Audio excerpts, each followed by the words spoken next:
यह कहानी एक लड़की की है जिसका नाम टिम्मी था।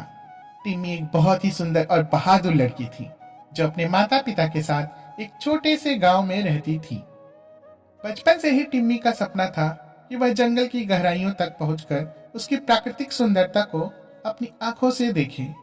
वह हमेशा सोचती थी कि वह एक दिन जंगल जाकर अपने सपनों को अवश्य पूरा करेगी। एक दिन टिम्मी ने अपने माता पिता से जंगल जाने की बात कही और उनसे अनुमति मांगी।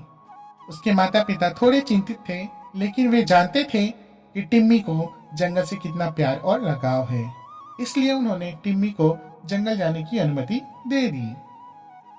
टिम्मी ने अपना थैला उठाया और जंगल की ओर रवाना हो गई।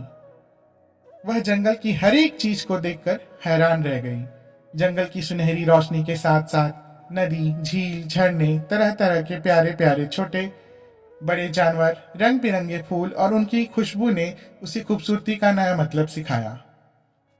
एक दिन जब टिम्मी जंगल में घूम रही थी, उसने एक बड़े से पेड़ के नीचे एक बिल्ली को देखा।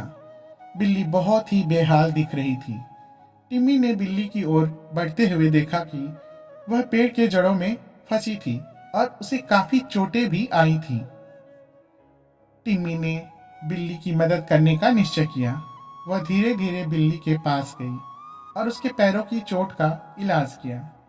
बिल्ली थोड़ी देर में ठीक हो गई और टिम्मी के साथ खुशी खुशी खेलने लगी। टिम्मी ने जब बिल्ली को सही कर लिया तो वह फिर से अपने सपनों की ओर बढ़ चली। उसने जंगल की खूबसूरती को और भी गहराइयों से देखा और समझा कि यही जगह टिम्मी का असली घर है। इस कहानी से हमें यह सीख मिलती है कि हमें प्राकृतिक सुंदरता का सदुपयोग करना चाहिए।